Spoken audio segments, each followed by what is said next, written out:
Good afternoon, everyone. I welcome you to the 2021 edition of the Energy and Resources Institute's annual flagship event, the World Sustainable Development Summit, being held virtually under the broad theme of redefining our common future, safe and secure environment for all, from 10th to 12th February. The edition of the WSDS marks 20 years of the platform, and it is a matter of great pride for all of us at TERI that all of you speakers and delegates have been able to join us for this important milestone edition. Your support is instrumental in the success of the platform and our efforts. With this, I'm delighted to welcome you all to the thematic track titled Accelerating and Institutionalizing Resource Efficiency and Circular Economy in India, which is being jointly organized with EU and EU Resource Efficiency Initiative and focuses on uptake of resource efficiency and circular economy in India through EU-India partnerships. I am Meher Kaur, Research Associate and Area Convener at Center for Waste Management at TERI. To brief you all on the session flow, we will begin with Mr. RR Rashmi delivering the welcome address on behalf of TERI. Post Mr. Rashmi sir's address, we will have the key addresses on EU-India cooperation and on resource efficiency and circular economy by Mrs. Astrid Schomaker from EU and Dr. Bhavna Singh from RECEL at the Ministry of Environment, Forest and Climate Change. Post that, we will move on to the panel discussion with esteemed panelists, which will be moderated by Mr. Michael Bucky. Requesting all panelists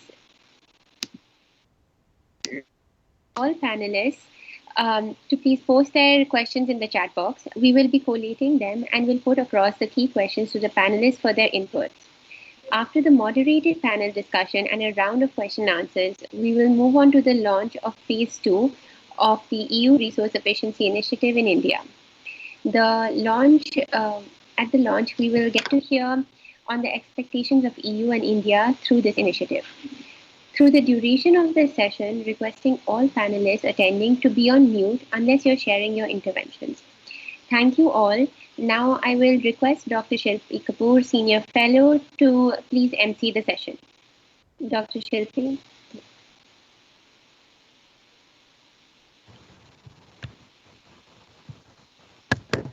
Thank you, Meher. Hello all. I'm sure you would all agree that the topic for today's thematic is very relevant to the sustainable development path that countries across the world, including India, are striving to follow. Without further ado, I would like to request Mr. RR Rashmi, Distinguished Fellow and Program Director at TERI, and who's also a former member of the Indian Administrative Services, to deliver the welcome address. Mr. Rashmi has been the principal negotiator for climate change negotiations under the UN framework, UNFCCC, for several years and has been part of the climate change policy making in India in the run-up to and after the Paris Agreement. Over to you, Rashmi, sir. Thank you, Shilpi. Thank you very much. And I hope I'm clearly audible to everyone. Yes, sir. Very good afternoon to all the participants. Let me first extend a very warm welcome on behalf of TERI and all my colleagues involved in the WSDS to all the participants for an exciting session on resource efficiency, and the thoughts which will come up today will be extremely useful in guiding our future actions.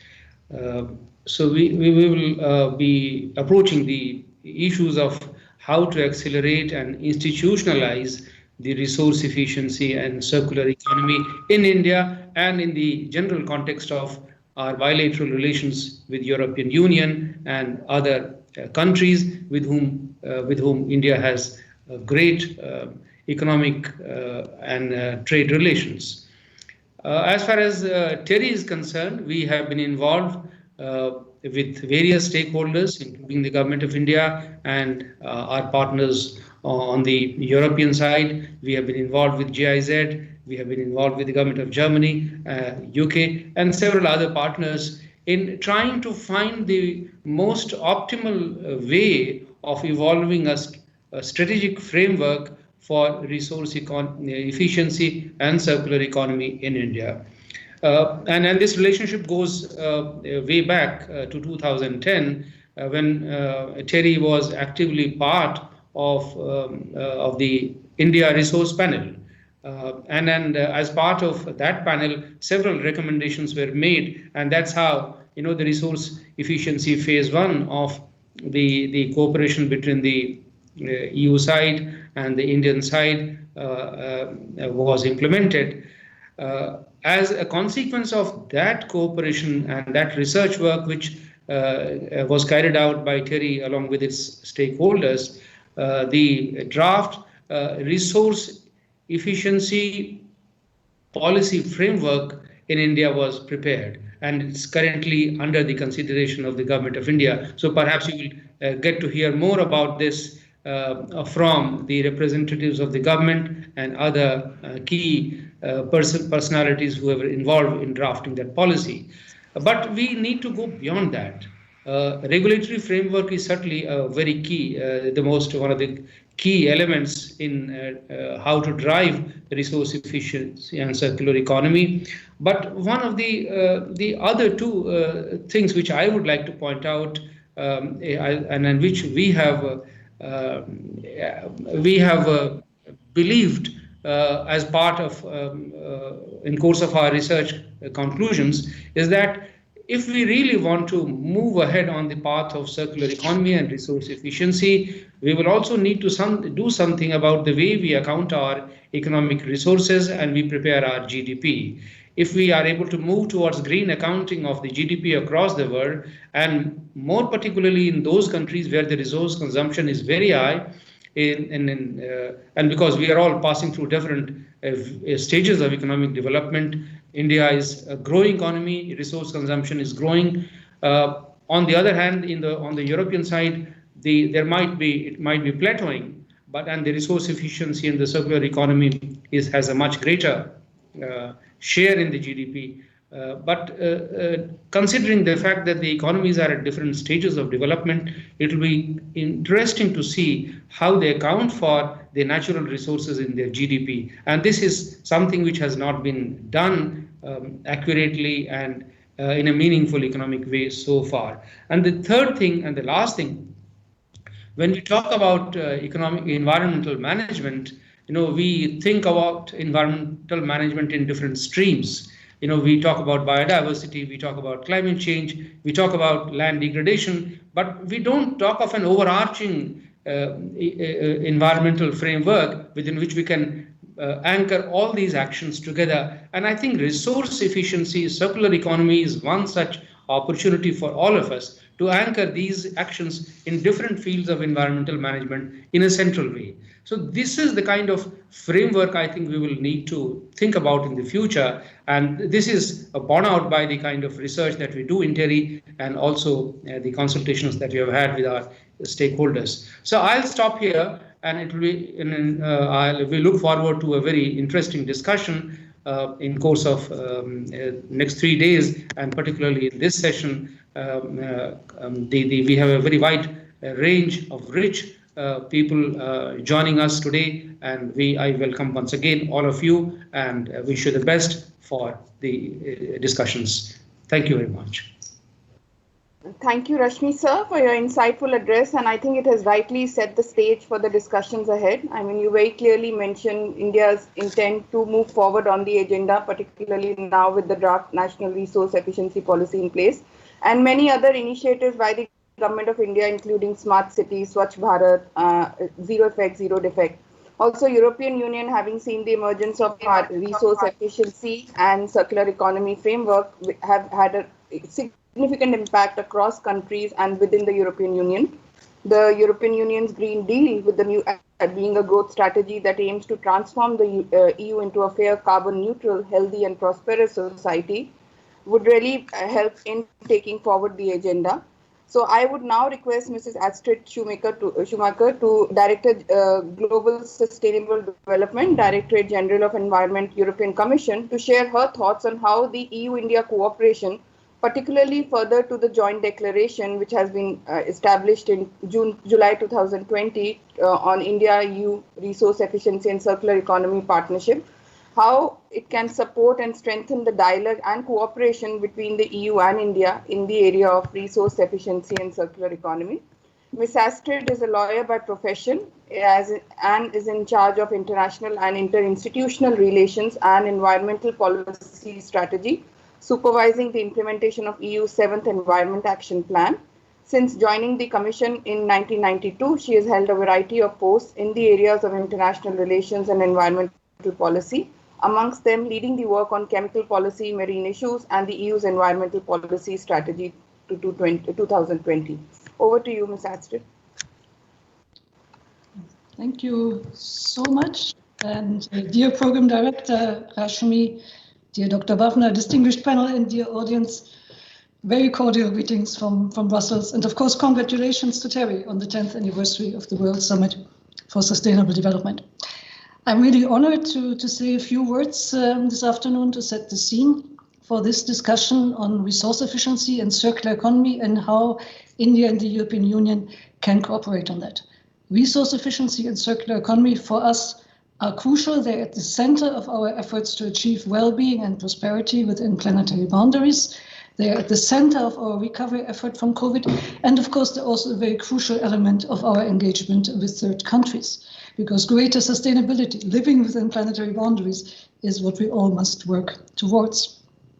And so we were just delighted when our political leaders, Prime Minister Modi and his European counterparts, agreed at their summit meeting last year on a joint declaration, creating a new partnership on resource efficiency and circular economy between India and the European Union. And if I have one message today, it is this: let us not waste this opportunity, but move from this important political commitment to concrete action. Why and how? This is what I hope we can discuss today, and this is what I would like to spend the next 8 minutes or so on. And I'm getting a bit ahead of myself, because taking a step back, this whole discussion we're having today is, of course, taking place against the backdrop of the global coronavirus pandemic that has brought untold suffering and a socio-economic crisis that the world has not seen for decades. It has changed our ways of life. And yet there are signs of hope, and also in India, and thanks to the strength of your pharmaceutical industry, there is now maybe a moment of hope, which allows us to think beyond the immediate crisis and think what other challenges we are facing. And here, climate change, biodiversity loss, excessive use of resources and pollution are, of course, crucial. They are existential global emergencies for decades. They cannot be solved with a vaccine. They're pertinent threats, and they threaten us all, especially the most vulnerable people and countries. And having this discussion today at such a crucial time when governments around the world will mobilize several trillion of euros or dollars to recover from the crisis is important. To quote the UN Secretary General, this is about building back better. And for us, that means building back greener. It is a unique opportunity we have to actually move ahead on the path towards the Sustainable Development Goals and the Paris Agreement, and also the new biodiversity goals we hope to agree later this year. Now, in the EU, and this has already been said, our recovery effort is built around the European Green Deal. The European Green Deal is about achieving climate neutrality by 2050. It's about halting biodiversity loss, minimizing pollution. But at the same time, and importantly, it is also our new growth strategy. It has sustainability and social justice at its heart, and it's about turning these severe environmental challenges into socio-economic opportunities that respect planetary boundaries. So over the next 10, 20, 30 years, we aim at a radical shift towards a resilient, regenerative economy that reverses climate change and environmental degradation, and that is compatible with the long-term interests of future generations. And this is a very all-encompassing approach. So we do not think of the European Green Deal as an environment policy or a climate policy. It is a transformative policy for our whole economic model, from agriculture and energy to transport and construction. It requires cross-policy and cross-sectoral solutions. In other words, a whole-of-government approach. And that is never easy. Anybody working in government knows that. And that it is why it was so important that we had the declaration on resource efficiency and climate and circular economy at last year's summit, and had the engagement of our leaders to move in this direction. Now, in the EU, tackling climate and the biodiversity crisis for us clearly will not be possible without changing the way we produce and consume. And this is why the transition to a more circular economy is at the center of our efforts. Now, we have worked towards greater resource efficiency for quite a few years, and the person who directed our thinking and our action in this direction is actually today sitting on the panel, and you will hear from him in just a few moments. But coming back to the present, in March 2020, we have launched anew our second Circular Economy Action Plan. It addresses 5 key areas: sustainable product policy, making sustainable products the norm in the European Union. So these are products that must be designed to last longer, they're easier to reuse, to repair and recycle, and they should already incorporate as much as possible recycled material instead of primary raw materials. We want to empower consumers, give them reliable information on these issues so that they can make environmentally sustainable choices. We want to ensure less waste, for example, by making sure that all packaging placed on the EU market is reusable and recyclable in an economically viable way by 2030. And importantly, we want to continue taking concrete action in a number of sectors and looking at the entire value and production chain in these sectors. And electronics, batteries, plastics, textiles, construction and building, food, water and nutrients are what we will focus on in the next 5 years. Now, we know that we cannot achieve this circularity transition on our own, nor would that make any sense. So the consultation of international efforts, global solidarity, multilateralism are crucial to avoid lapsing into fossil fuel and resource-intensive policies and a recovery that would not take us anywhere, certainly not take the planet anywhere. So crucially, for us, we would like to work with our partner countries, and we're proposing a number of new international initiatives, amongst them a global alliance on circular economy and resource efficiency, and a global agreement on plastics. And this global alliance on circular economy, we hope to be launching in just a few weeks, or we will be launching in just a few weeks at the United Nations Environment Assembly, the 5th Environment Assembly. Now, let me just spend maybe 2-3 more minutes on why we see resource efficiency in circular economy also as central to India's recovery. Clearly, we need a global transition, and India has been a major partner in our global efforts to promote circular economy and resource efficiency. For us, it is clear India is not just the largest democracy, but in a decade, you will have the largest middle-class consumer market, and already today, India is the 4th largest emitter of greenhouse gas emissions. All good reasons, I think, for us to want to engage with our Indian partners. And it's certainly not my place to tell you what India's interests are, but I do want to recall the seminal study, the 2016 study of the Ellen MacArthur Foundation, that showed that by taking concrete action, by taking a circular economy path between 2020 and 2050, India could mitigate its negative environmental externalities while at the same time creating net annual benefits in the order of more than $600 billion and reduce emissions by 44%, while also congestion and pollution would fall significantly. So it seems to us that transitioning to a more resource-efficient and circular economic model can contribute to various Indian priorities, to economic self-reliance, to job creation and poverty alleviation, to the industrial transition, and certainly also to pollution reduction, climate change mitigation, and the sustainability of the way with which you are dealing with your rich natural resource base. So now, as we turn our minds to recovering from the COVID crisis, we think it's also the right moment to scale up our EU-India Circular Economy Partnership. We already have a lot to build on. The Resource Efficiency Initiative, and I'm very pleased that Dr. Singh, Dr. Mathur and I will launch later in today's session the second phase and pursue our excellent collaboration, including in areas such as training and assessing professional skills. And we have our joint declaration on resource efficiency and circular economy from the last summit, which already I mentioned, which really frames our cooperation. So we are very much looking forward to holding our next EU-India working group on environment ahead of the next summit, which is now scheduled for May 2021, so that we can actually take stock where we stand, how we can take this commitment to action, and what could be joint priorities for the future. And Maybe I close with that because my 8 minutes are over. But we do think we want to look beyond just the focus on our bilateral cooperation on resource efficiency, also at how we can jointly work on sustainable finance. India is a member of the International Platform for Sustainable Finance. How can we direct private investment towards sustainable investments? There is India's presidency of the G20 coming up in 2023, and we're very excited about this opportunity to work together on the G20 resource efficiency dialogue and bring all G20 partners on board of this effort.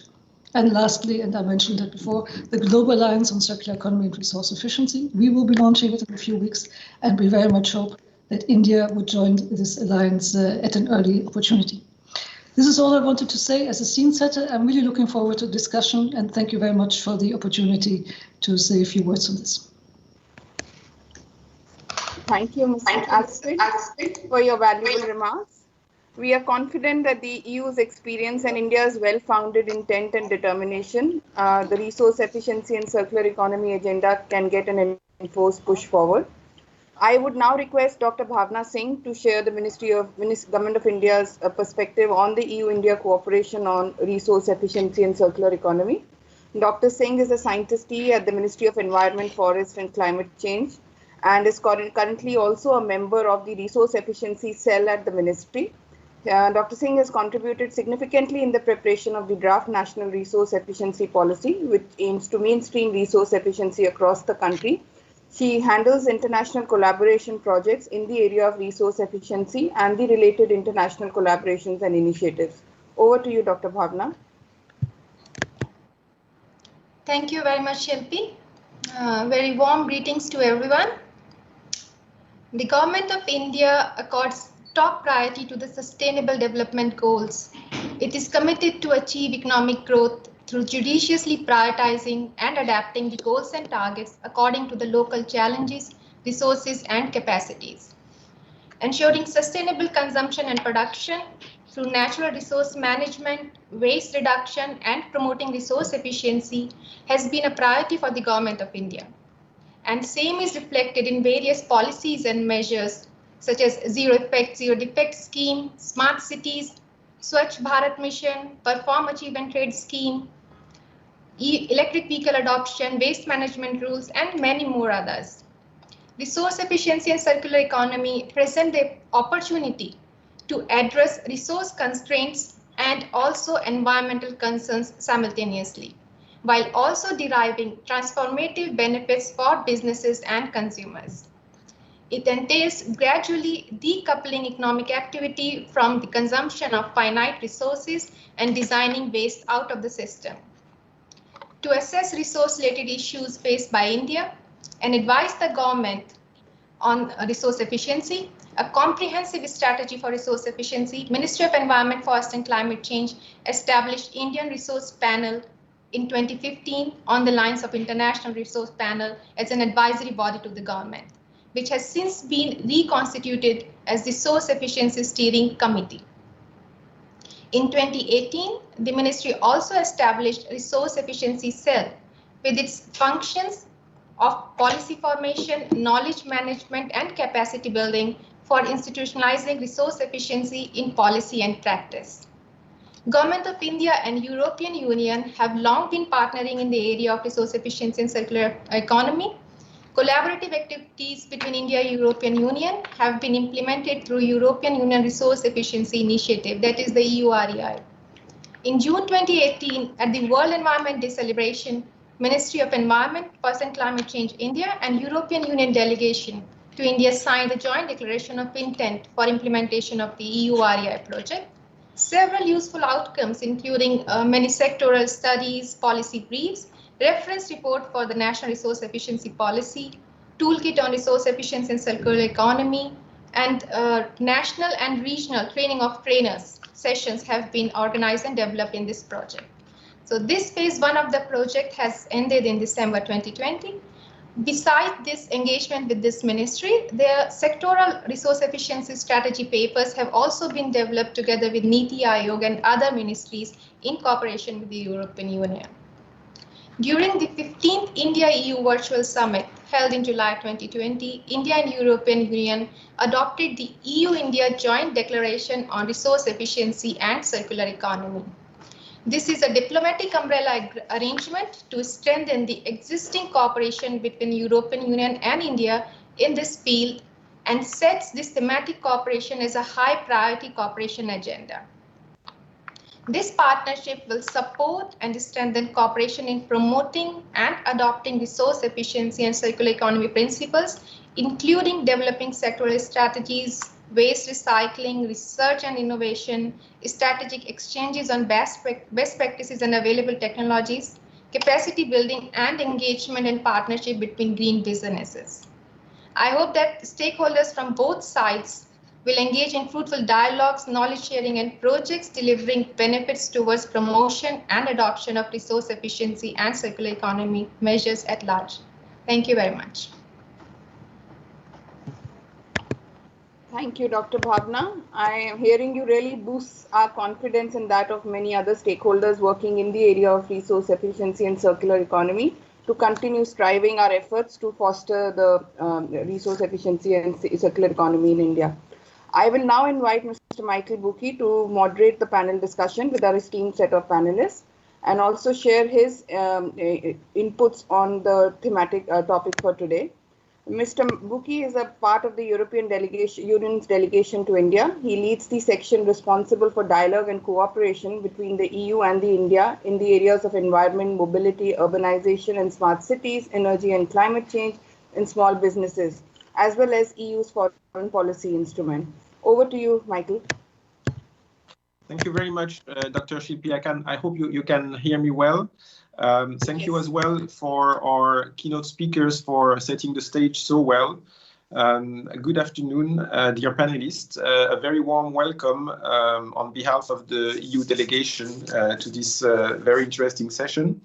We will have about 45 minutes to discuss the many questions already raised by the keynote speakers. I would briefly introduce each of our 6 panelists and then give them about 2 minutes to make general opening remarks. And then we will dig into the core of the discussion with some questions, including questions from the audience.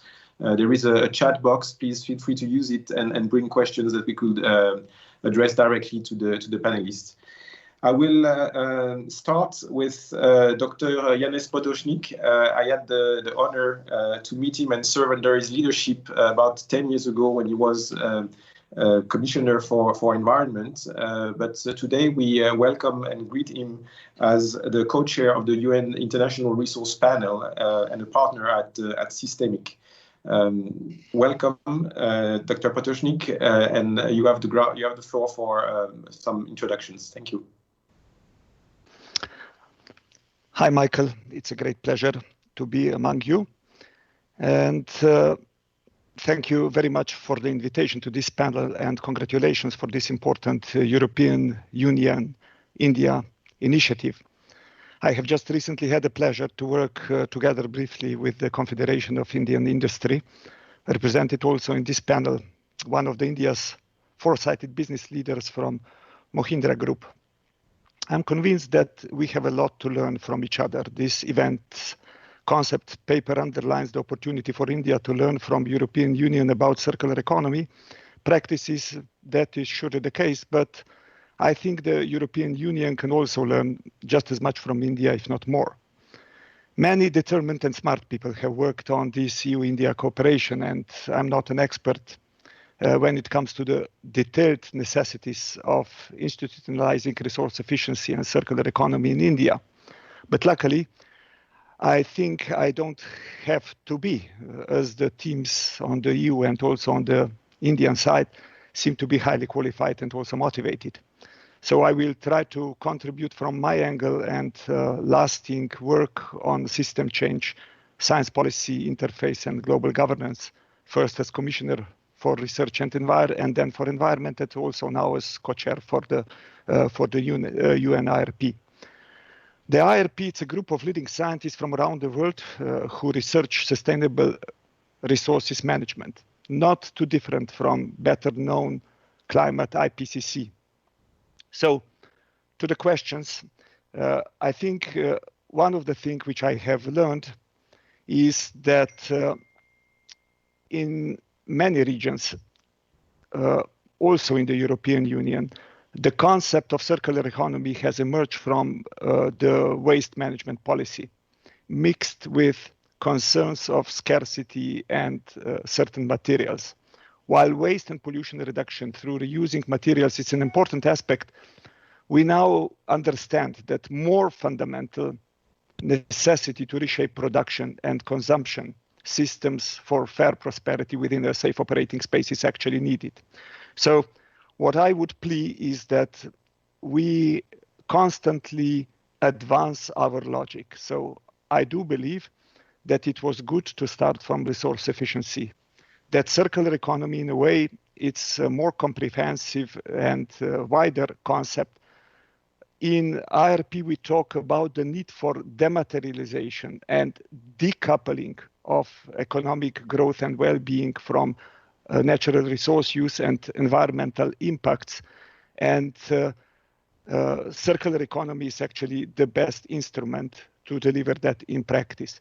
But I'm pretty sure that in the future, we will need to move our debate also from resource efficiency to resource sufficiency, to science-based targets, and to the questions which address the very essence of how we have organized our economies. Let it be that for the beginning. Thank you very much, Dr. Potosnick, for those insights. I'd like now to pass the floor quickly to Madame Simar Hora, Deputy Director General for the Confederation of Indian Industry. I've met Mrs. Hora just a few weeks ago, but it has already been a very interesting and fruitful conversation. So I'm very glad that you join us today. You've been leading the work in CII since the Earth Summit in Rio in 1992. So you have a lot of experience and perspective to bring to the discussion. You have the floor. Welcome. Thank you very much. Thank you, Michael. Good afternoon, everybody. It's a real pleasure to be a part of this distinguished panel, and greetings to Astrid. And we were together a few years ago when the EU led a delegation on circular economy at the CII summit, and it was a real pleasure to be able to learn a lot and contribute to this agenda. So very quickly, as everyone knows, CII, a large industry association. Industry is a key player, as you know, in all of these issues. And CII is actually trying to create the ecosystem for making the transition to a circular economy, which includes doing a lot of work in terms of building the awareness, making people understand what are the principles of circular economy, why is it important to look at circular economy beyond just recycling, because a lot of the gap that we see is also that there is this tendency to see circular economy or resource efficiency only from a very narrow prism. And it is our endeavor to continuously create knowledge, continuously create awareness, and we do this through the various platforms of CII. CII has almost 80 national platforms, and these are the councils and committees working across sectors. And through this, we basically engage with industry on these issues. We have, of course, been working closely with the Government of India. We have also been a part of the Indian resource panel, so to say, and have done consultations with industry.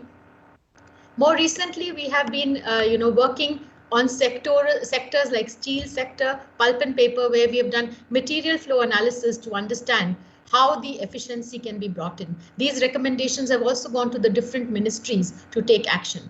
We believe that resource efficiency, circular economy needs to get embedded in every policy. In fact, it needs to be a part of the economic agenda, just like Astrid was mentioning, because it has a tremendous opportunity for creating jobs, for bringing in recovery, which is what post-pandemic we are all looking, and we are gearing up for that. So all our conversations are actually to enable this and to make the ecosystem ready to make the transition to circular economy.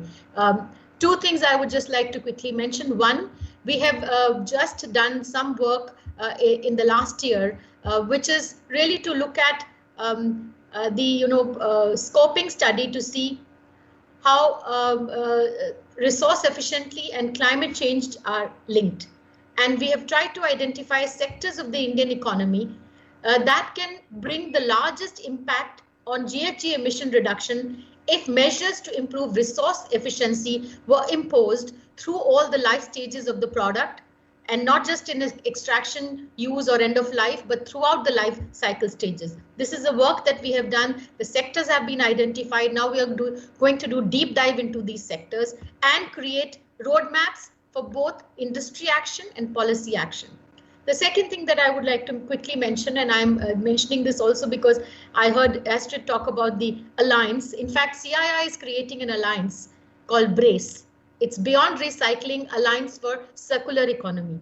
This is, of course, led by industry, so it's an industry-led alliance, but it will also have experts from national and international organizations. We have, in fact, begun building the foundations of such an alliance by reaching out to organizations, and we've got very good positive responses, and we are really encouraged. So I'm also encouraged to hear about this whole idea of EU coming up with an alliance for resource efficiency, because I do believe that we need to create, like I said, ecosystem changes, and all actors of the ecosystem need to come together on a platform which CII hopes to provide, especially in the Indian context. I'll stop here, Michael, and we can take the conversation forward. Thank you.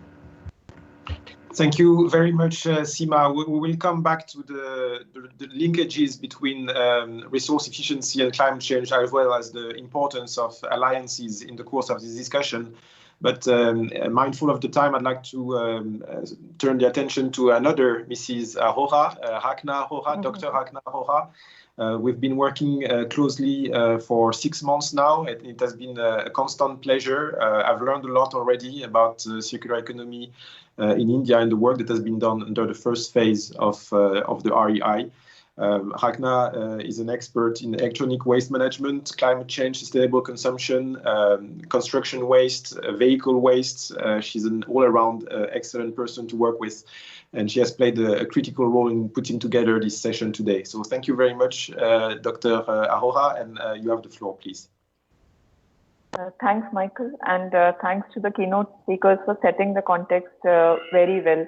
So in the opening, I would say the 2 minutes, I would just like to quickly highlight what has been the work that we have done in the EU Resource Efficiency Initiative, together with the support of the government, Ministry of Environment, Niti Aayog, as well as with our consortium partners, the way we have worked.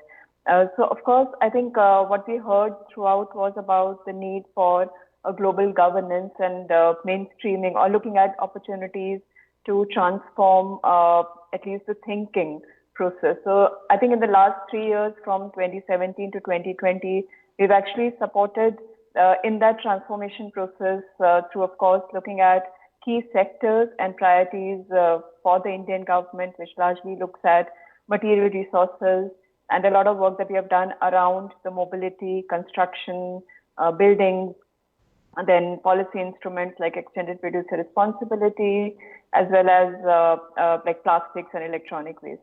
So considering these focus areas, we have actually supported by bringing together a lot of knowledge, and also looking at the communication platforms which you can look at the national level.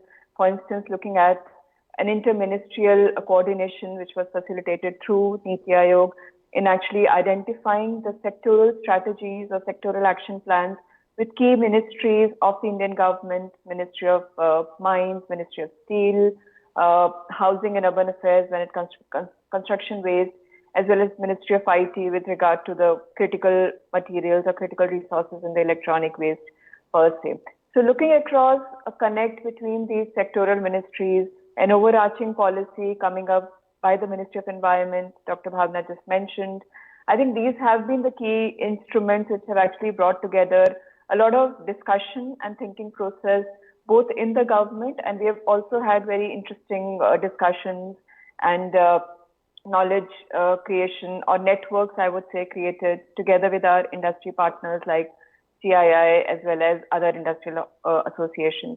So considering that at a national level, we've also tried to support the state government, for instance, the state of Goa, was actually come up with a state resource efficiency strategy.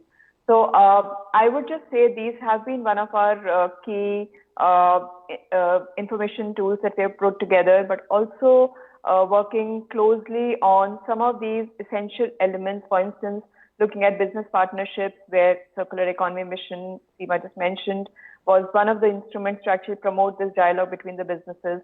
We've also looked at supporting the private sector by adaptation of some of the EU standards and looking at its relevance in India. And I think these have been some of the elements, issues that we have brought forward, because I think that's how the transition could actually begin when it comes to circular economy tools.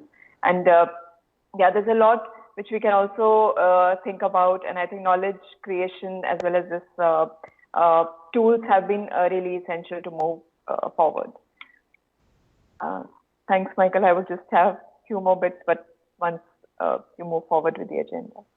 Thank you very much, Rachna. Indeed, I've done a poor job at timekeeping for the moment, so I would strongly encourage the other three panelists to be as concise as they can in their own presentations, so that we can have some more time for discussion among ourselves and with the audience. Now I'd like to turn to Mrs. Ekta Narain. You are the director for business development at Recyclal, a company which I was not yet exposed to, but I read in your resume that you are bringing digital solutions for facilitating transaction for all stakeholders across the waste management and recycling value chain. Being myself a strong believer in the importance of 100% transparency and traceability, of radical transparency, as we sometimes call it, I do believe it has a strong transformative potential. So you have the floor, and welcome. Thank you very much. Start, is the screen visible? Is the screen visible, your presentation? Yes, it is. It is. Thank you so much. Thank you so much, Michael, for the introduction, and I hope after this conversation you get to know our company. So Recycle, we are based out of Hyderabad. We are actually a digital technology enabler in the waste commerce. So it is absolutely in line with circular economy, which how you define circular economy as a systematic approach to economic development. So that which is designed to benefit the society, the businesses, and also the environment. So as a company, we are a group of people coming from different streams. Started by a serial entrepreneur. We have technology as our strength. So there are many technocrats here coming from SaaS background and e-commerce background. People like me who have worked extensively in industries like FMCG, etc. And there are many group of people who have been working at the levels of recyclers, and also at the bottom of the pyramid, I would say somewhere dealing with the informal sector. So connecting all the stakeholders today, we are working with the brands, more than 100 plus brands, trying to meet their EPR needs. Working with more than 150 recyclers in the country. We are focused on plastic and electronic waste, so that there is the more systematic and focused approach on the in the entire segment. So here we are almost doing a transaction of more than 10,000 metric tons per month.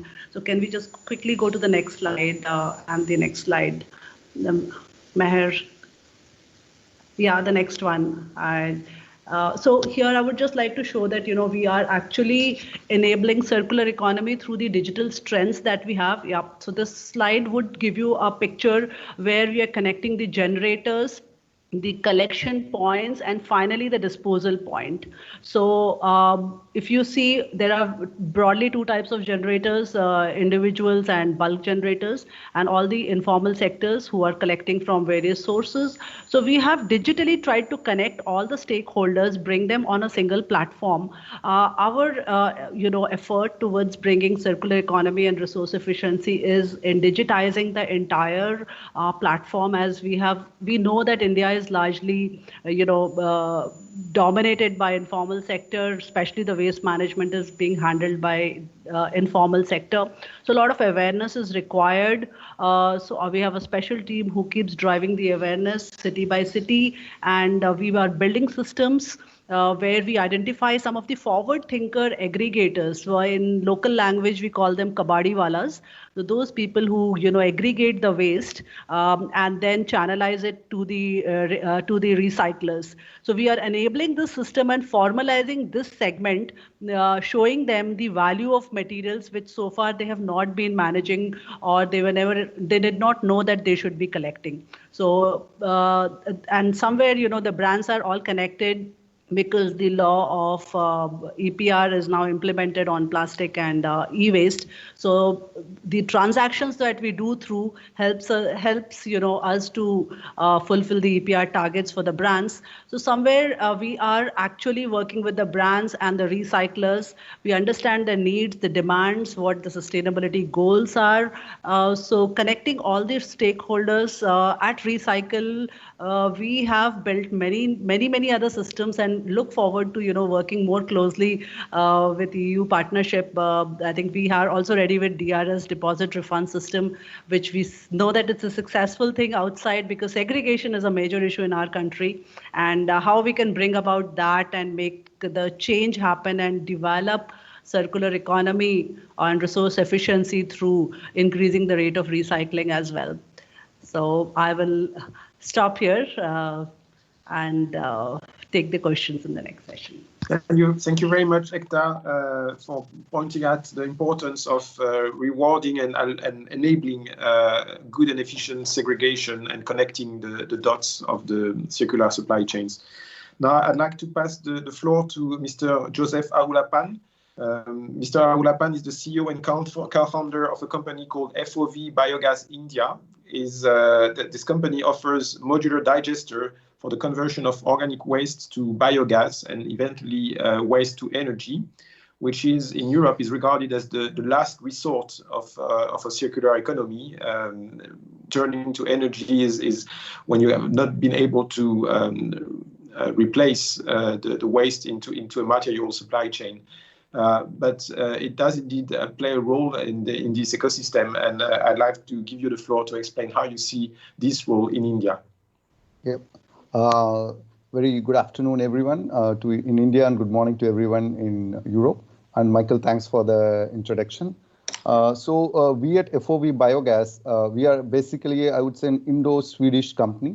So our origination comes basically from Sweden. As many of us would know that Sweden has been one of the pioneers in the waste management sector for many years now.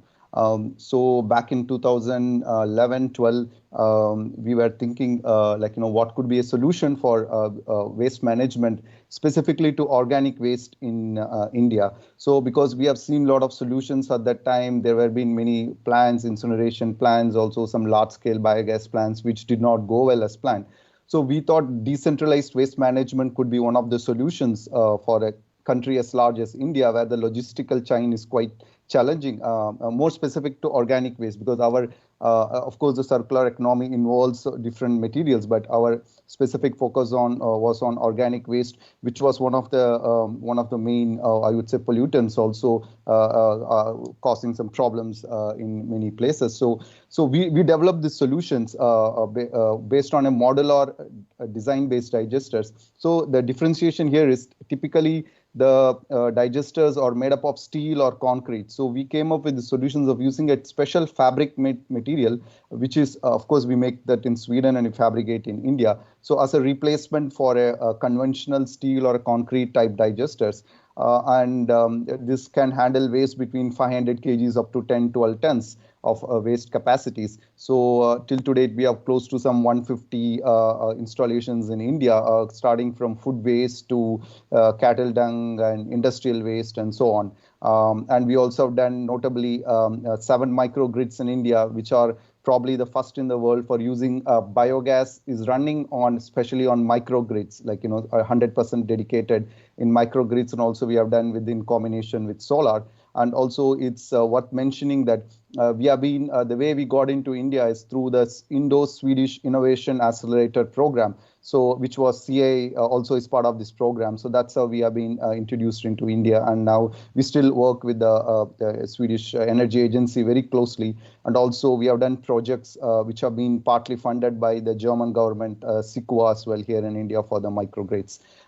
Yeah, so in short, that's about FOV biogas. Thank you. Thank you very much, Mr. Aulapan. It's a pleasure to have you. Last but not least, I'd like to invite Dr. Syed Ali Warsi to join us. Dr. Warsi has 25 years of consulting experience. He has advised more than 300 cities about waste management, but in particular, under his supervision, the Indore Municipal Corporation and the city of Indore have ranked as the cleanest city in India for 4 years. So I would welcome your insights on how we turn a city into the cleanest city of India and how does it contribute or benefit from a circular approach to economy. Thank you very much.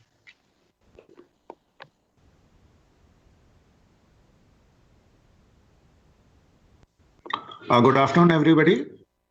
Good afternoon. Thank you, Michael, for the introduction. So basically, today's topic that accelerating and institutionalizing resource recovery and circular economy. So basically, we have been talking on various policies and how to take it forward.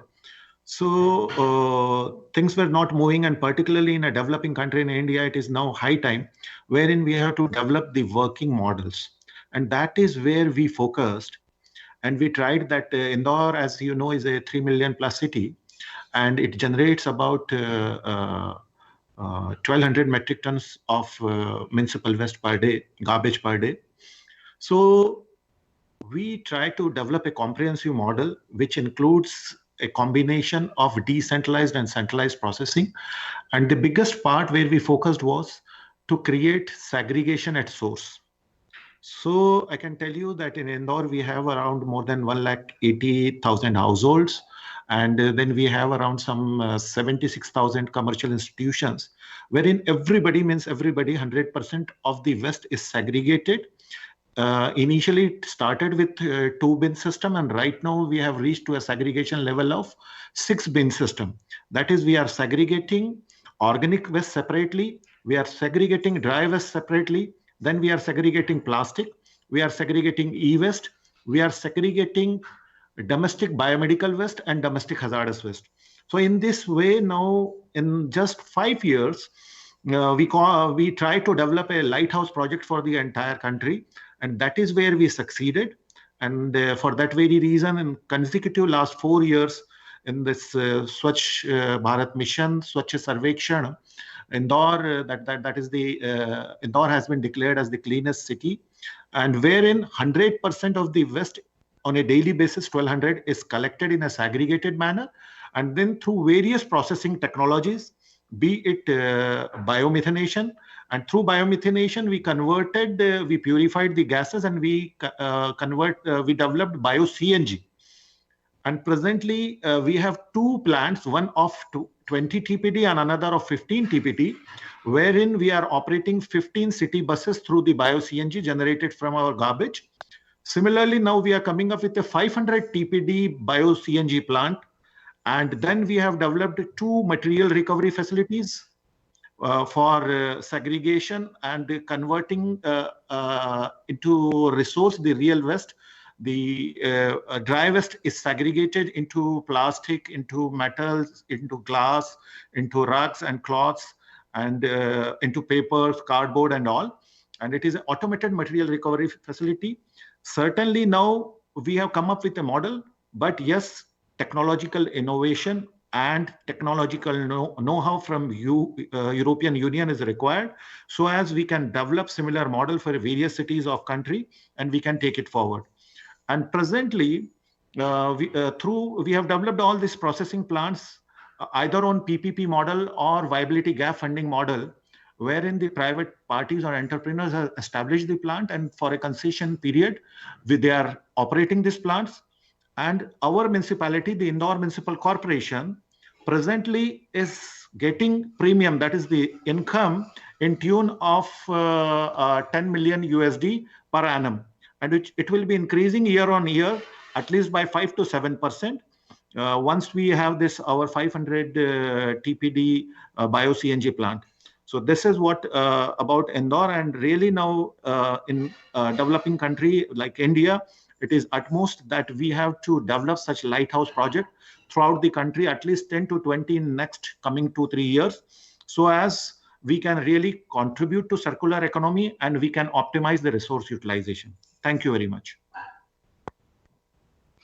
Thank you very much, Dr. Warsi, for pointing out it is, after all, possible to have quite advanced segregation systems in place and also to combine centralized as well as decentralized system. There is already a lot to unpack for the future of the REI and the EU-India partnership. But since we have only 15 minutes left, even less than that, I'd like to turn back to the question part of this panel and bring the attention back to Dr. Potosnick with a first question. We've mentioned the UN International Resource Panel. I understand recently a report called the System Change Compass has been issued. And taking as basis this document or other science work by the IRP, I was wondering what can this work that has been developed by the IRP benefit to the EU REI and to the EU-India partnership, but also on the other way around, what can the partnership bring to multilateralism in the circular economy domain? You have the floor. Yeah, Michael, thanks. I think I will simply concentrate my answer to the question of governance, because I firmly believe that this is the essence what the things which you are discussing can mainly contribute. I firmly believe that current governance systems are mostly not suitable for having discussions, let alone making efficient decisions about systemic circular transition needed. So the principle of circular economy or sustainable natural resource management, as we call it in the IRP, connects very well the production and the consumption of resources with both its societal objectives and also with environmental impacts. So this is not how our current governance systems are built, neither nationally nor globally. Most of the decisions are still made in silos, and they do not connect those in charge of resource use with those in charge of the impact of it. For example, if you look to the Paris Agreement, it only speaks about climate goals and emissions, but it does not mention the drivers of the emissions. The 2050 test does, for example, not mention the word fossil fuels or industrial production or resource use. Or another example, even the European Union Circular Economy Action Plan, which in its preamble, it's very clear, it speaks about resource decoupling and environmental goals. But if you go in details, it does not refer to concrete transitions in this sector that consume most of the steel, cement, biomass, and does not say how much material car industry or construction industry needs to reduce. So, and please don't misunderstand me, Paris Agreement as well as Circular Economy Action Plan are remarkable achievements in current political context, and they still remain crucial in giving the direction. But careful politicians and civil servants scoped the mandates of these policy papers very well, and there is no doubt about. What I'm saying is that I think it's now time to take the next steps in improving governance and connecting the silos in a way that they can develop solutions together, that we create sustainable pathways across production and consumption systems. No group of environment ministers can find these solutions alone. No industry or finance minister would simply accept pathways that were designed without them. Therefore, I'm convinced that we urgently need a kind of a global forum where those in charge of the impacts of resource use come together with those in charge of the drivers of resource use to develop systematic solutions for sustainable resource use and corresponding market incentives. In short, we need a kind of multilateral forum for natural resource management. The forum that would engage national representatives across ministers, sectors, stakeholders from business, civil society, as well as, of course, representatives from international institutions across the global economy, from economic, financial, trade, development, environmental areas, and more. How is this important for EU-India initiative? I was truly delighted to see in your joint declaration the following goal: to advocate for bold transformational developments in relevant multilateral environmental agreements and fora such as UN General Assembly, UN Environment Assembly, and the G20 Resource Efficiency Dialogue. So it would be really great to discuss how this initiative could, for example, put the topic of international resource governance on the agenda of G20 or of the UN General Assembly. How could it support the science base for such discussions, for example, by promoting material flow and impact footprint analysis? How could it mobilize industry voices to support such a fundamental rethinking and economic paradigms? How could it help get NGOs engaged in this topic so they can help communicate between us, rather technical minds, and the wider public? So many of those questions are there on the table, and there is a lot of work, but I'm really encouraged by the initiative which you are supporting and which I'm today present, because this is indeed the way forward. Thank you very much, Dr. Potosnick. In addition to multilateralism and governance and connecting the silos, you've mentioned the importance of tackling the actual drivers and the role of the voices from the industry to be a force of change in this context. So that's an excellent segue to now pass the floor to Mrs. Simar Hora and CII with regards to how and to what extent do the voices of the Indian industry contribute to that discussion and how they can contribute to the partnership itself. And on the other way around, what do you think is in it for them? You are representing here thousands of members and tens of thousands of members, actually. So how do you see their role, and what's the benefit for them to be part of this discussion? Thank you, Michael. So I think taking from what Dr. Janis said, industry is part of the problem, so to say it, because it uses the resources and is the main, I would say, user of multiple resources. But industry is also part of the solution, because all the innovations, the technologies, some of the technologies that were presented here also today on the panel, all such solutions have to come from industry, right? So they are really a key stakeholder and a key player in the ecosystem to bring this interconnectedness also. Of course, policy is a key enabler, but I think the action agenda lies with industry.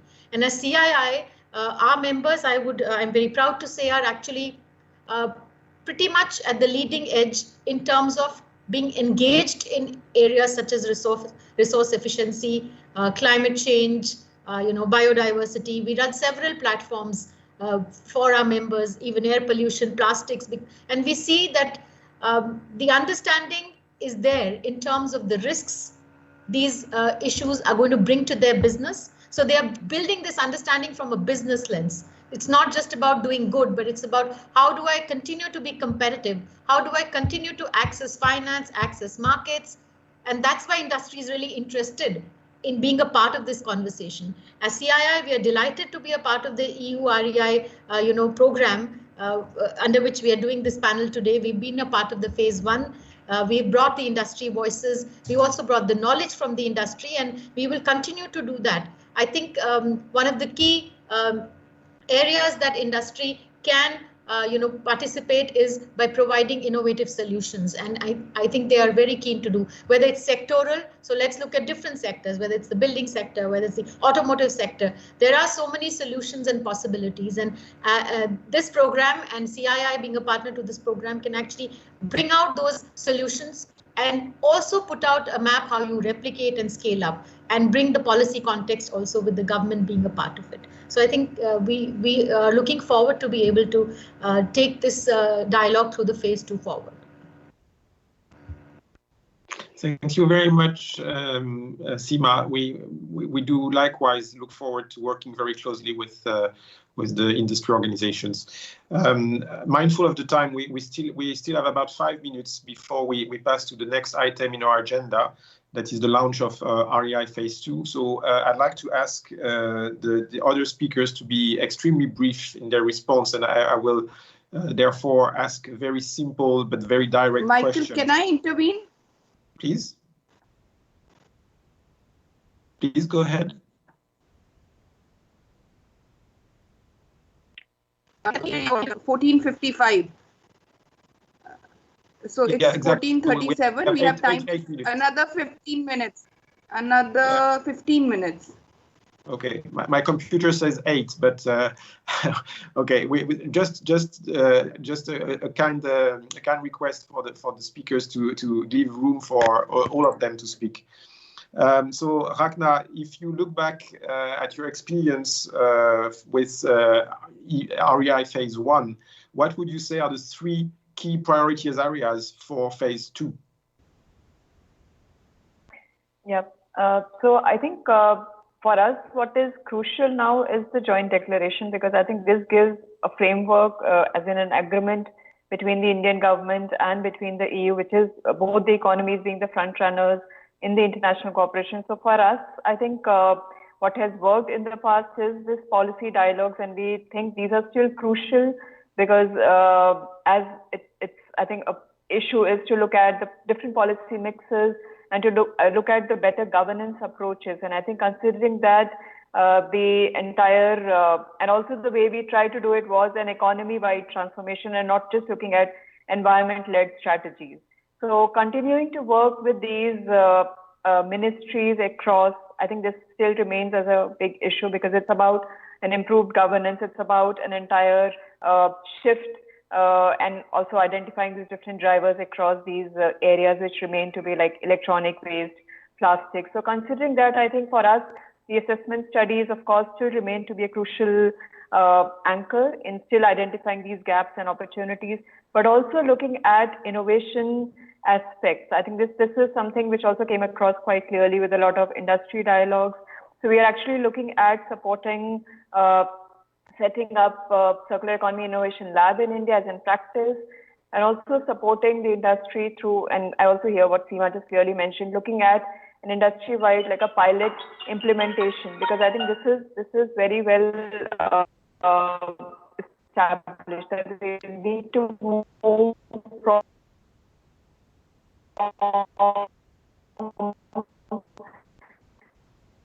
the policy approach from the mainstreaming approach now to more of implementation. Sorry, Ragnar, I'm sorry, we are losing your voice. We cannot hear you. I suggest maybe, since the broadband doesn't seem to be so good, maybe you could shut off the video so that we hear you better.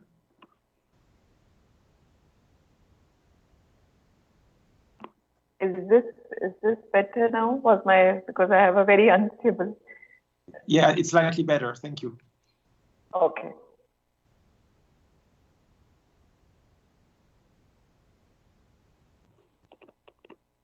Please go ahead.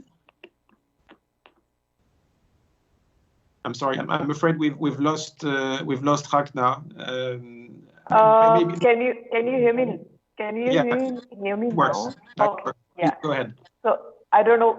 Yeah, I don't know how much audible I was, but I just said, so basically joint declaration for us is one of the key instruments to actually support, because that's been agreed between the governments, and that's where I think a lot of policy dialogues which we initiated in the last phase have been the crucial support element, and that's what we would like to also support further on, looking at different kind of governance policy mixes, and also looking at a need for more of interactions and moving from the policy bit to more implementation support with the industry, especially identifying need for pilot implementation of technical measures, could be in the form of standards, could be in the form of labels or financing instruments.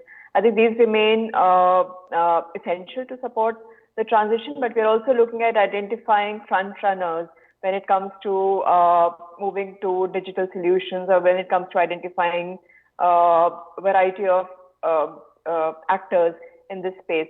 So one example I can mention, for instance, in this phase, we'll be looking at setting up a circular economy innovation lab in India, which would be a kind of a living lab example, which looks at supporting the industry and looks at an EU-India business cooperation. So these have been some of our, I would say, from the learnings from the phase 1, bringing in these aspects into the design of the phase 2 are essential. And as I mentioned, the joint declaration is something that brings together these different elements into picture, and we would like to support that further for a systemic change. I hope I was audible. Yes, it was. Thank you very much, Ragnar. And the point on the importance of the joint declaration and innovation is very well taken. Let me just mention here that we have just launched a new project, the EU Innovation Center in India. So there will be plenty of synergies to explore there. Now I'd like to turn to Mrs. Narain and ask her about the challenges, technological, commercial, administrative, or financial, or other, that you are facing in integrating the informal sector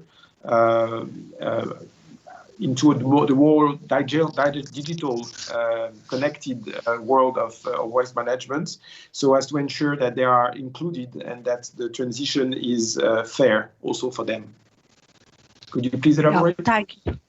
Yeah, thank you, Michael, for the question.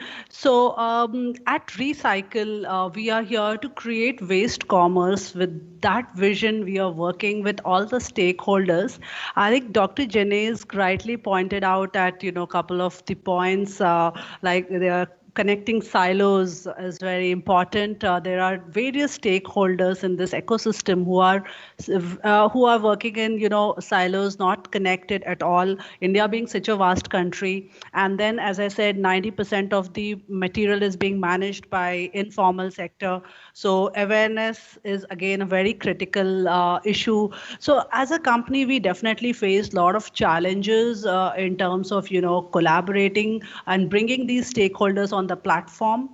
Also at the level of municipalities, which are the major Indian municipalities have the onus of managing the plastic, and we have more than 3,000 collection centers across the country.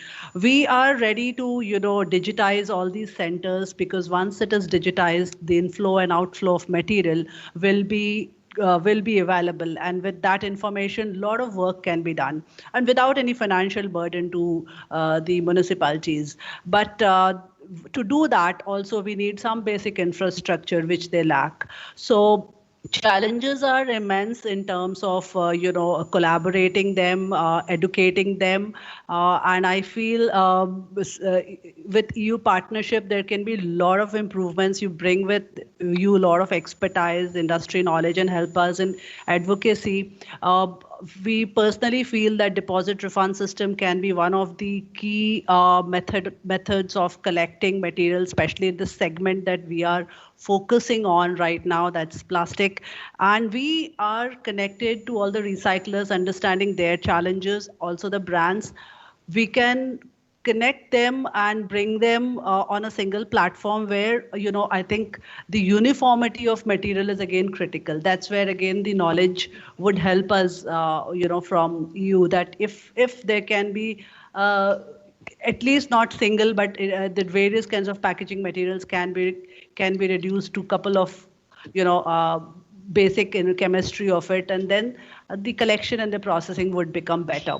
So there are people who do not know about the value of the material, so they are just not willing to collect it, and there's no segregation. So these are certain challenges, and of course commercial is definitely there, because plastic being very, very light material, when we deal with them, you see the transportation, the logistics is a huge challenge. So we need right kind of machineries at various collection points, which can compress it and make it into blocks, so that the transportation to its disposal points become more logistically viable. In brief, these are the challenges, but we are meeting these challenges, and we having the tech background, the strength of technology, we are trying to connect all the stakeholders through the technology, and we're happy to say that there are many aggregators and informal sector people who are now ready to adapt to new technologies. Everyone has got a smartphone today. Even a rack picker has got a smartphone. That gives us, that encourages us to, train them, educate them, and ask them to, collect and dispose material using simplified app where they don't have to apply any mind. It's just a couple of things to tap on. That's it. So that's in brief at Recycle. We are working across the country. Every geography is unique. So challenges with each zone is also different. Thank you, Mrs. Narine. I saw that Mrs. Schomaker was taking notes. I'm almost certain that there are certain European companies that have tried and done the same in different circumstances, but there are probably experiences to be shared. Thanks so much. Dr. Shibi, I'm sorry, I see that we are over time. Can I take 5 more minutes for the last 2 speakers or to take the floor, or would you like to proceed? No, you have about 7 minutes. 7 minutes. 7 minutes. Okay. Now I'd like to turn to Mr. Arapan and FOV Biogas India. My question is, what would you expect from the Indian government to help the resource efficiency circular economy models to contribute in the Indian industrial transition? I think in overall, if you look at the Indian context, I think there are policies which are already in place. I think it's more of the implementation which has to happen currently in the Indian context. I think one of the best example is what Dr. Asad Warsi was saying. Though I had opportunity to meet him before 2 years. So the indoor model is something which has to be replicated across. It's the same country, and this Indore is a city in India. If it can be done in Indore, why can't it be done in different other cities in India? And I'm sure that most of the cities are taking note of this and trying to make progress on this in general, overall, this circular economy model. And if you look at the industry as a whole, I think a lot of startups, innovative startups are coming up with different solutions now. So I would say in next 4 or 5 years, we could see this specific sector in itself becoming one of the major sector, especially in India, because there are many players across the value chain who are coming from the organized sector, which are entering into this market. Because if you look at one of the specific policy, the SATAT scheme, it is called the Sustainable Alternate Transport Scheme, where the government's plan is to set up close to 5,000 biogas plants in India. And there are many big companies and foreign companies and a lot of domestic companies have shown interest in setting up this CBG plants. So I see a lot of progress which will be made here in India, and also great potential. And the various ministry, including the MOPNG, the Swachh Bharat Mission, and the Ministry for Food and Agriculture. So everyone are progressing and working towards this specific goal. This is more specific to biogas and biofuels, but there is also a lot of other works happening in terms of smart cities and the waste management policies and so on. So at least in India, I see things going towards more and positive side, and where we could see this as a big industry in, let's say, in 10 years time going forward. Thank you very much. It was very clear and full of hope. We have a sound policy basis, but now let's turn to implementation, which suggests that we will need massive human resources and skills to be developed in order for those policies to percolate as they did in Indore. So now that's also an excellent segue to turn once again to Dr. Warsi. and ask about the other side of circular economy, if I can say. You've mentioned the importance of enabling and rewarding segregation at the waste management level, but upstream of that, could you maybe elaborate if you have done anything with regards to the upstream measures, such as in the design, the production, the marketing, or the distribution of products that last longer, that are easier to reuse and repair before they need to be recycled and segregated? Please.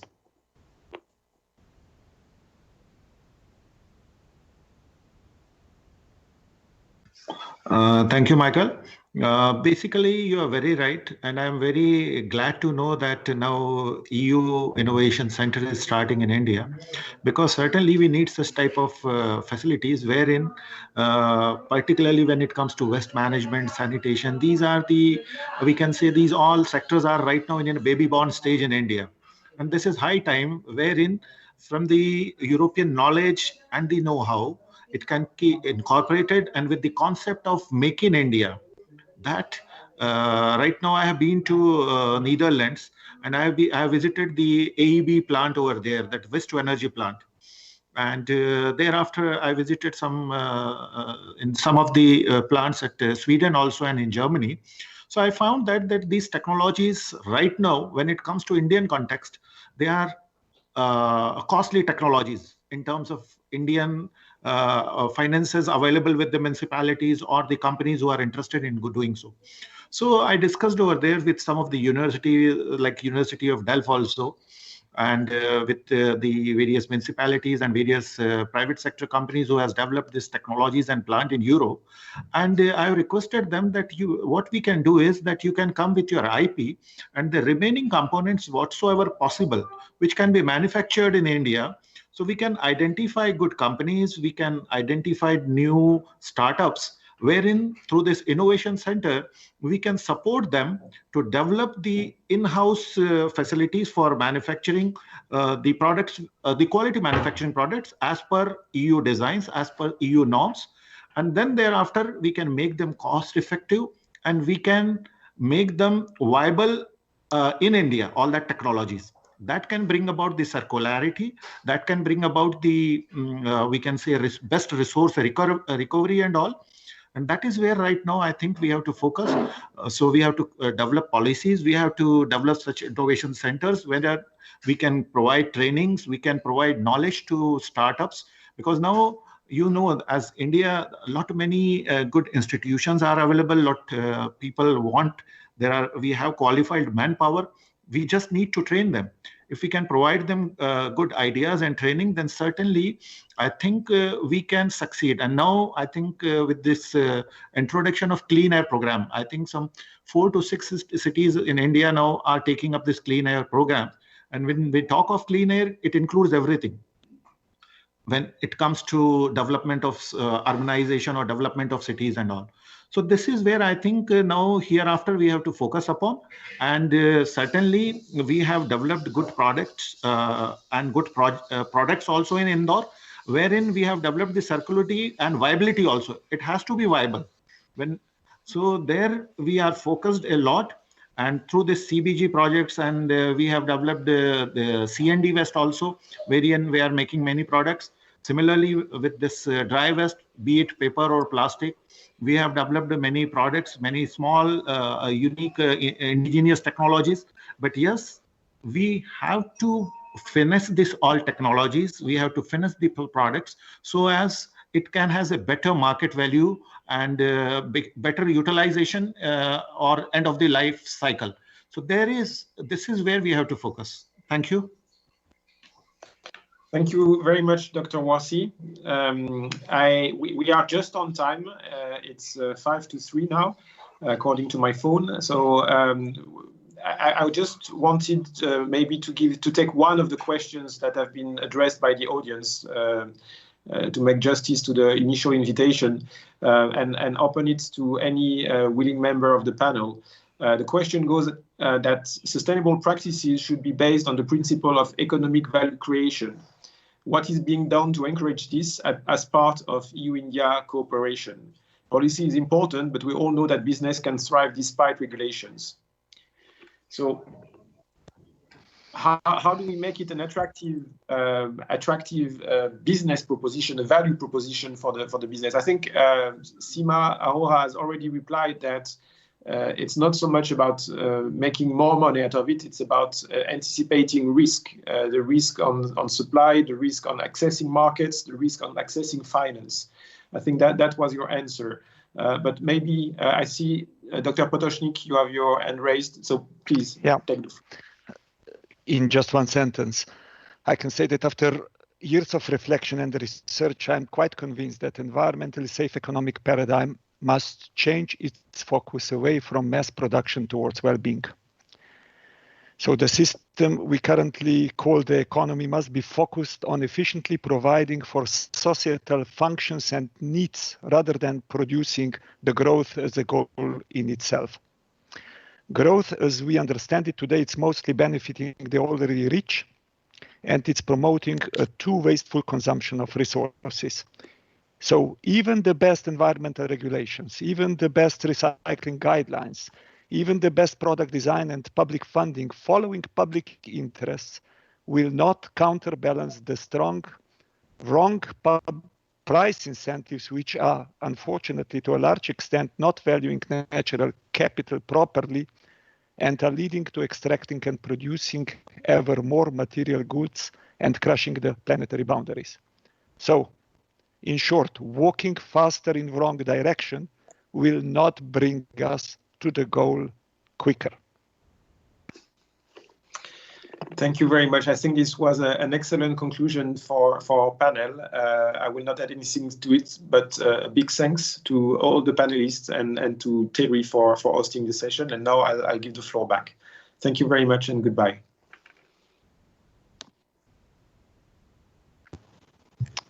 Thank you. Goodbye. Thank you, Michael.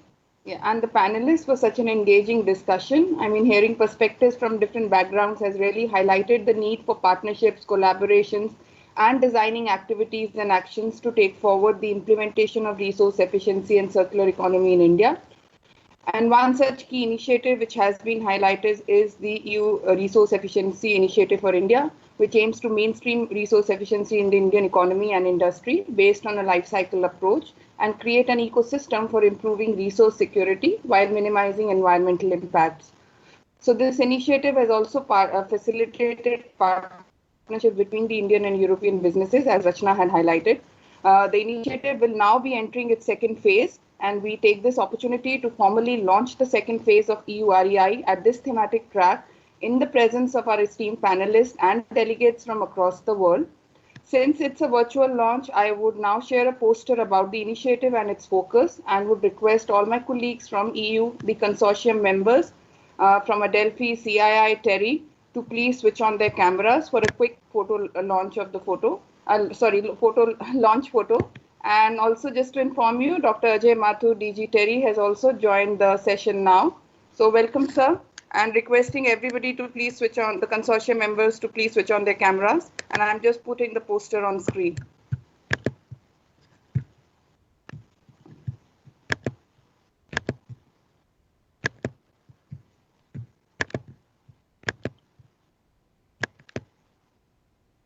Yeah, so here's the official launch to EU REI Phase 2.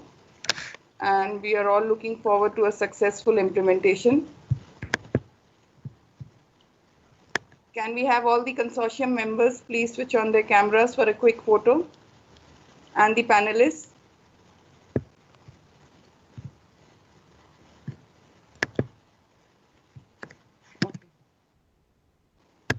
I'm not sure if the photo would come, but we will try to take it from the platform. I would now hand over the floor. Sorry, just a second. I would now hand over the floor. I'm asking Simar, Rachna, etc., everybody else to switch on their cameras. Okay, I don't see anybody, sir, switching on the cameras. So we are there. I think it's we have our videos on. I can now speak. Simar. Yeah, if we speak, then we come up on the screen. That's how it works. Hi, Ajay. My video was also. Okay. So I would now request Astrid to please say a few words and what are the what is EU looking forward to through through this initiative. So over to you, Astrid.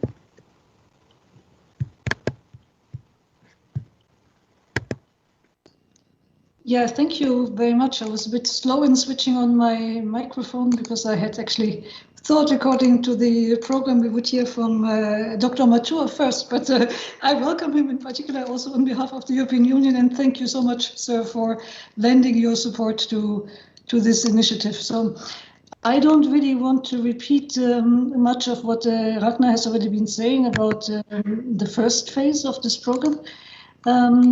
I just really want to say we're not just embarking on the second phase because we're too lazy to come up with new ideas, but we're doing it because we feel the first phase has been very successful in delivering our cooperation on the ground and also in driving new ideas. And if I would just highlight a few things from this first phase, which we felt was such a good approach, it was in particular about the identification of key sectors, using critical raw materials and assessing them in terms of opportunities for more efficiency of material use, and then moving to sectoral strategies that really look again at the whole value chain in these sectors.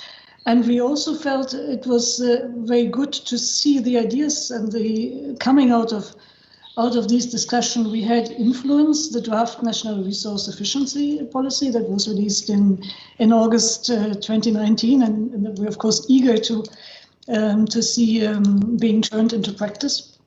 And we saw also a direct link to the first state-level resource efficiency strategy in India that was launched by the Chief Minister of Goa last year in February. And in addition to the various workshops and then the circular economy mission we had, bringing together entrepreneurs for business-to-business exchange and exchanges also between business and policymakers, we feel that we have a chance, and we're keen to work more with TERI, of course, but also with the Confederation of Indian Industries, the CII. Simar, very nice to see you again, but also the Federation of Indian Chambers of Commerce and Industry.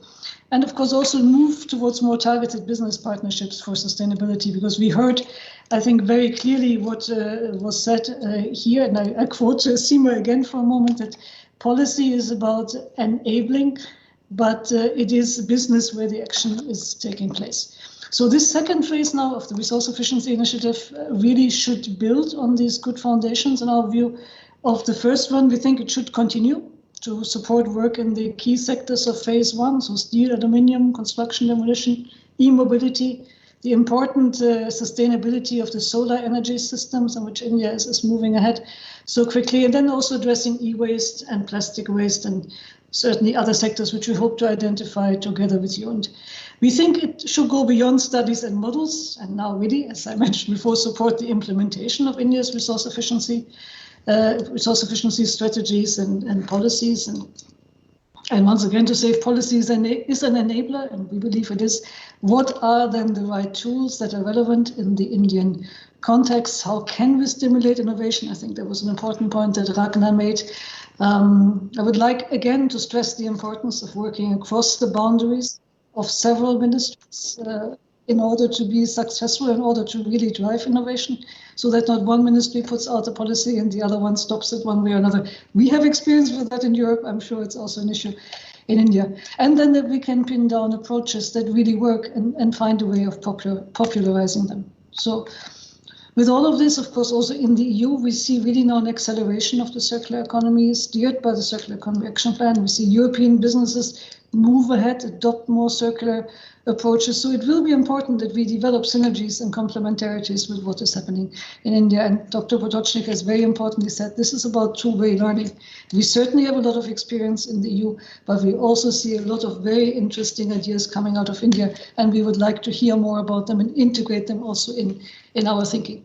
So in conclusion, the Resource Efficiency Initiative Part 2, we hope will remain the central pillar of our, or will be the central pillar of our new EU-India partnership on resource efficiency and circular economy as launched at the last summit. And we also look forward to it more now closely associating other EU member state initiatives and really make it the hub for our cooperation around circularity. So I'm super happy to be here with you and to be able to launch with your distinguished guests this next phase starting today. And I just really want to stress the opportunity that it stressed that it really provides an opportunity for us to continue and deepen our engagement and to underpin our policy dialogue with a sort of, proof of concept activities, so we don't just remain at the level of theory but move to practice. So I'm very excited to see this work continue and very happy that we can launch today the second phase.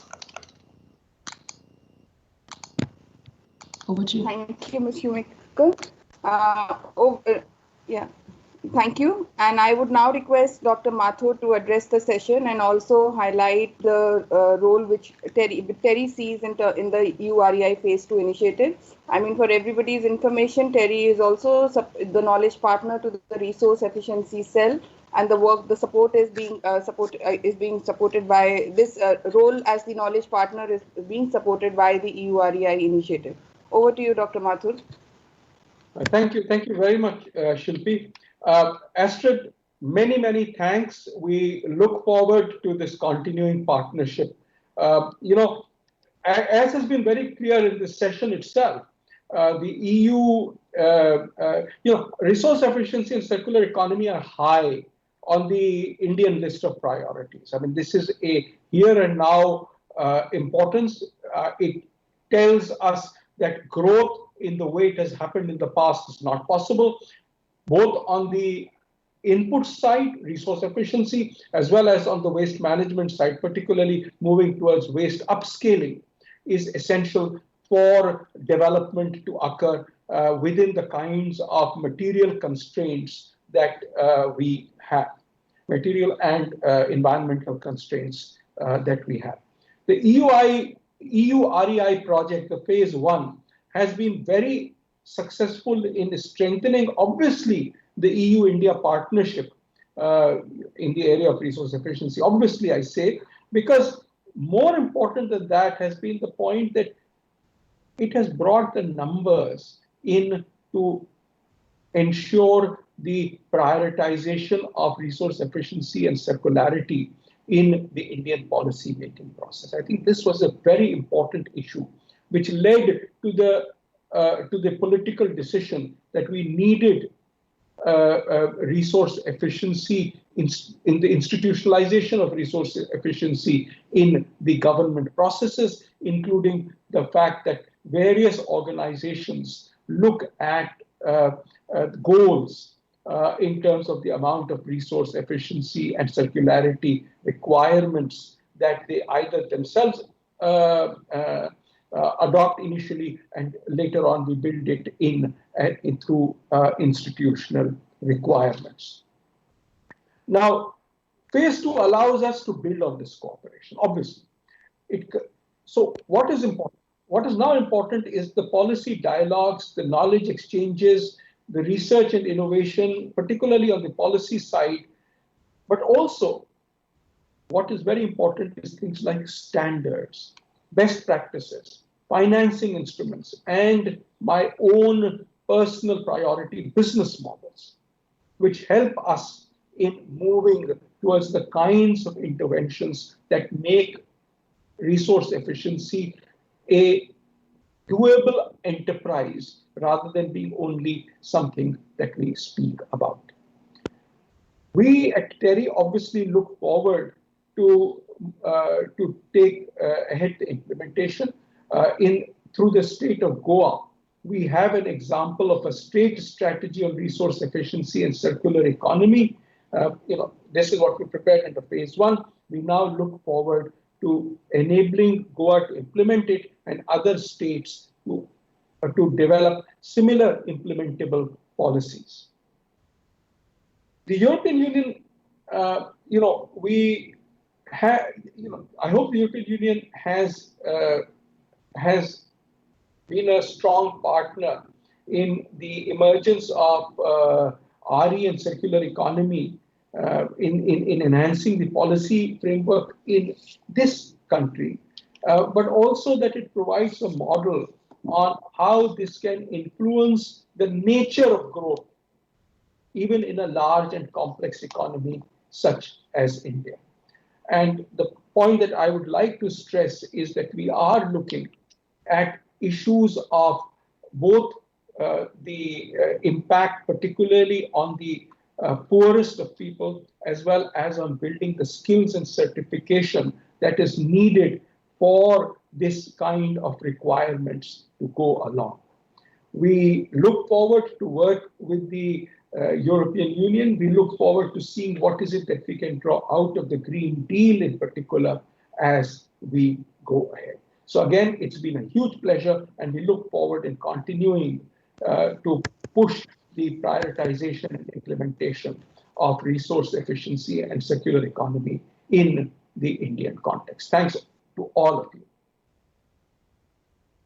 Thank you, Dr. Mathur, for your encouraging words and also your leadership over the last so many years in helping us take forward the agenda.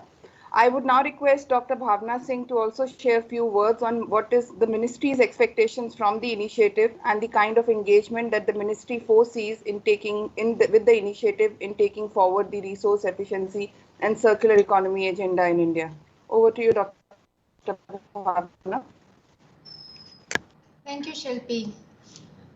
It has already been very well highlighted that this phase of the project, that is EUREI phase 2, builds upon the outcomes and lessons from the phase 1 of the project. As also Dr. Rashna has previously mentioned, that the 3 work areas identified in this project would cover sectoral assessments, building partnerships, and around raising awareness. So on those areas, few of the activities that this ministry will like to be taken up in this phase would cover comprehensive assessment of resource use, its implications, RE and circular economy potentials for new sectors, including some of the biotic sectors. So there have been studies in the previous phase. Now the idea would be to also include some biotic resources as well. Further, as also in the phase 1, the RE strategy for Goa has been developed. So in this phase, it will be interesting to develop such state-level regional strategies and maybe selecting states from different regions of the country, like covering east, west, north, south, like identifying interested states who would like to take up these strategies, development work. And as also mentioned by Mathur sir, to develop sectoral indicators, identify policy instruments and best practices and business models that would allow to promote in practice the application of resource efficiency and circular economy. And again, to establish a public and private collaboration, including developing some pilot projects which can showcase the benefits of resource efficiency and circular economy at the ground level. So identifying some pilot project that could deliver some highlighting benefits of it at the ground level. That will be interesting for this ministry.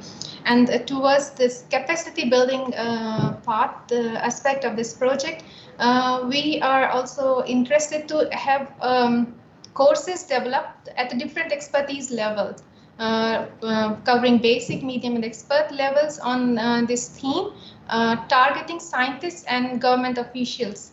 And such course, the idea would be to make it available on the Government of India's Department of Personal Training portal, so that scientists and government officials who are interested and from time to time being assigned the tasks to look into these areas would self-learn about these aspects and concepts. So the phase 1 of the project, as also we have discussed and we have known this, that have developed several useful outcomes. I hope that this phase 2 of the project also will deliver outcomes that would be beneficial for promoting and mainstreaming resource efficiency and circular economy among wide stakeholders. With this, I would like to just wish us all huge success for the project. Thank you. Thank you, Dr. Bhavna, and we look forward to the engagement with the ministry, including and the RE cell at the ministry, providing the technical support to the activities and actions being planned by the government. We have now come to the end of the thematic track. I hope everybody enjoyed the discussions, but before we close the session, I would like to propose the vote of thanks on behalf of Terry. So my sincere thanks firstly to all the speakers for their valuable interventions, and I'm confident that these would contribute to building and structuring the further work on the topic, not just by the EU REI project, but by other initiatives which are there in the country and across the world.